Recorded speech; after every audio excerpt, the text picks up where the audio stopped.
Hi guys. So what is Lagrange's multiply and why do we require it? So Lagrange's multiply is actually developed to figure out the maxima or the minima of an objective function under a constraint function.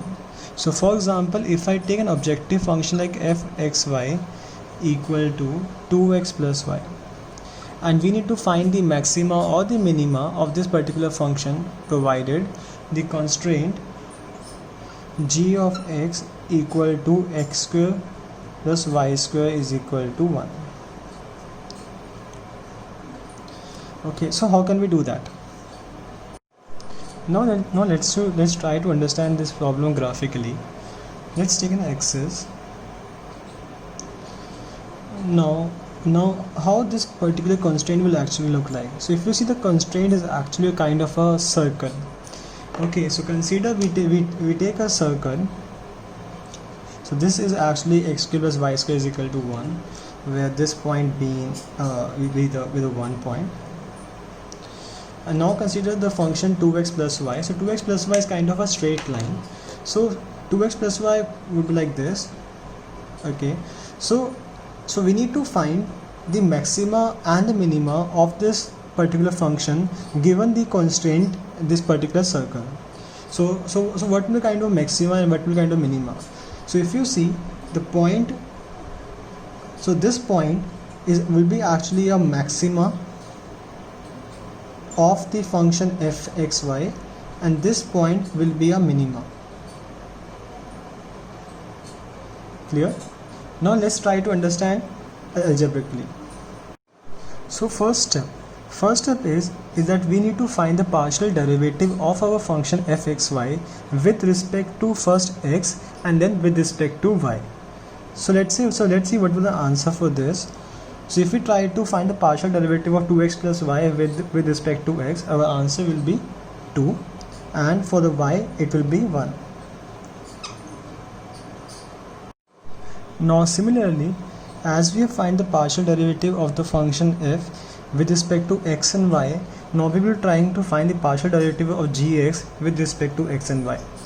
So again, if you try to find the partial derivative of x square plus y square minus 1 with respect to x, we will get the answer as 2x, and for y we will get the answer like 2y. Now according to Lagrange's principle, the partial derivative of f for xy is equal to lambda times partial derivative of g of xy. Okay, so let's try to form the equations. So 2 will be equal to lambda times 2x, correct, and 1 will be equal to lambda times 2y, correct. Now so this is equation 1. We got equation 2, and there's another equation that is gx, that is x square plus y square is equal to 1. So if you see, we have 3 unknown variables, lambda, x and y, and we have 3 equations. So as we can see, if we have lambda, we have 3 equations, we have 3 variables, we can easily find the value of each variable. Now from equation 1 we get x is equal to 1 by lambda, y equal to 1 by 2 lambda, and now we can substitute the value of x and y into the equation 3rd, and we can get the value of lambda. So in here we get the value of, now let's try to substitute the value of lambda into x and y, and let's try to substitute the value of x and y into the equation f of xy. So let's try to do that.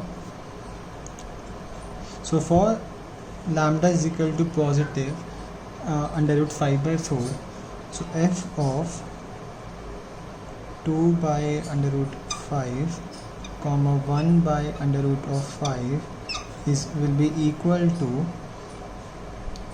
2 multiplied by 2 by under root 5 plus 1 by under root 5, which is equal to 5 by under root 5, which is equal to under root 5. Now as we can see, the value that we got is actually a positive value. So for the equation f of xy given a constraint x square plus y square is equal to 1, we get the maxima, that is under root of 5. Similarly, now we will try to substitute the value of minus under root 5 by 4 and we will find the minima. Okay, so now let's try to substitute f of minus 2 by under root 5 comma minus 1 by under root of 5. So we get 2 dot minus 2 by under root of 5 plus minus 1 upon under root of 5, which is equal to minus 5 by under root of 5, that is equal to minus under root of 5. Now as we get the value that is actually less than 0, which shows that the given a function f of xy and a constraint g of x, we get a minima, that is minus under root of 5. So given a constraint and given an objective function, we get that this particular point is actually a maxima with a coordinate 2 upon under root of 5 comma 1 upon under root of 5, and this particular point is actually a minima with a coordinate minus 2 upon under root 5 comma minus 1 upon under root of 5. So this is how Lagrange's multiplier works. Thank you all for watching this particular video. Thanks a lot.